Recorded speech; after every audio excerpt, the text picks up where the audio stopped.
Olá, empresário! Seja muito bem-vindo ao meu canal aqui do YouTube. Eu sou Tamires Aleluia. Para você que ainda não me conhece, eu trabalho com vendas desde os meus 10 anos de idade. Atualmente eu tenho 34, sou dona e proprietária da Semijoia Hope, que é uma empresa de semijoias e cosméticos. Além do meu instituto de treinamento também, que é um outro perfil um pouco separado ali do Semijoia Hope, tá? Hoje o tema do nosso vídeo é por que devo sair do CLT ou do serviço público? E isso é muito simples e muito fácil, né? Vou usar aqui o exemplo da operadora de caixa. Uma operadora de caixa, ela tem como piso salarial, mais ou menos, tá? Um pouquinho para mais, um pouquinho para menos, dependendo ali da região. O piso de R$ 1.500, R$ 1.700, alguma coisa parecida com isso.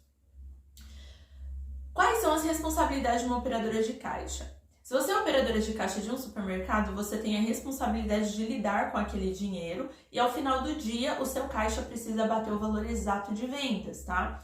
Hoje existe uma lei que não pode mais descontar do operador de caixa caso dê algum erro ali no seu caixa, mas obviamente que internamente isso te prejudique muito. Então, o operador de caixa, ele tem uma responsabilidade ali com aquele dinheiro. Se você tem uma empresa pequena, você vai trabalhar com caixa de R$ 1.000. Se você tem uma empresa média, você vai trabalhar ali com uma média de R$ 50.000. Se você tem uma empresa grande que possui vários caixas, você vai trabalhar com uma média de R$ 100.000 ou mais, dependendo ali a quantidade de caixas que você tem e também o porte da sua empresa. Então, a responsabilidade do operador de caixa é cuidar dessa quantia durante o momento em que ele está em serviço. Dependendo do porte da empresa, ele também vai ser responsável por efetuar as vendas. Então, por exemplo, quando eu trabalhava na livraria Água Viva, isso quando eu tinha 16 anos de idade, foi o meu primeiro emprego com carteira registrada, onde eu fiquei durante 2 anos.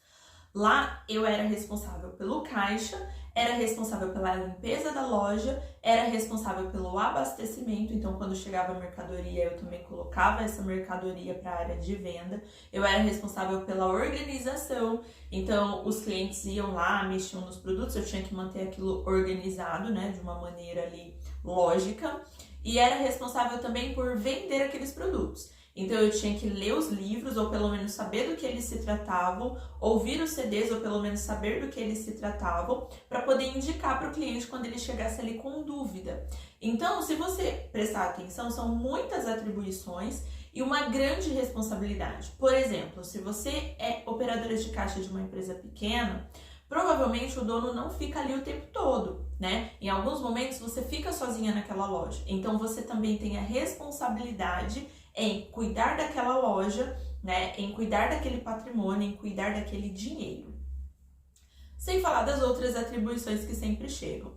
E aí eu te pergunto, você acha que o valor do piso de R$ 1.500, R$ 1.700 é o suficiente referendo-se a responsabilidade que você tem como funcionário? Eu acredito que não, né? Então, infelizmente, no Brasil, a gente vê uma cultura de que as pessoas que são contratadas para fazer um serviço, elas ganham pouco. E isso não é só com o operador de caixa, não. Isso é com o serviço braçal, isso é com a pessoa que trabalha ali na zona rural, isso é com a pessoa que trabalha como coletor de lixo. Então, se você parar para procurar no Google essas informações e referências salariais, você vai perceber que uma pessoa que faz esse tipo de serviço é empregada doméstica mesmo. A empregada doméstica ganha o salário mínimo em sua maioria. Então, põe ali que a empregada doméstica ganha R$ 1.300, que é o salário mínimo vigente. Ela é responsável muitas vezes pela casa inteira. Ela não cuida só da limpeza, mas ela cozinha, ela lava, ela passa. Ela fica muitas vezes sozinha naquela casa, então ela também é responsável por aquela casa, né? Ela tem as chaves ali daquele lugar. Então, assim, se a gente for parar para pensar, o que é proposto em pagamento é muito pouco perto da responsabilidade que aquele funcionário tem. Então, por que você precisa sair do CLT e do empreendedorismo e vir para o empreendedorismo? Porque como dono do seu negócio, quanto mais você trabalha, mais a sua empresa cresce, maior o seu negócio se torna.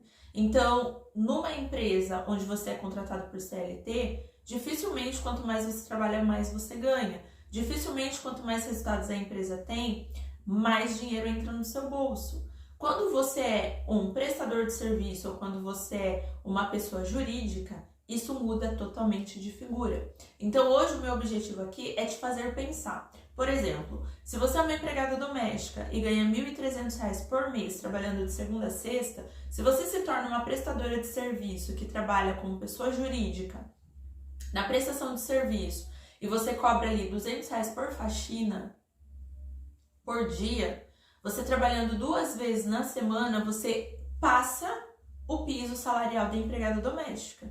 E perceba-se que é praticamente o mesmo serviço. Muda uma coisa ou outra ali quando você contrata a funcionária, mas é basicamente o mesmo serviço. A única diferença é que você é uma pessoa jurídica, tá?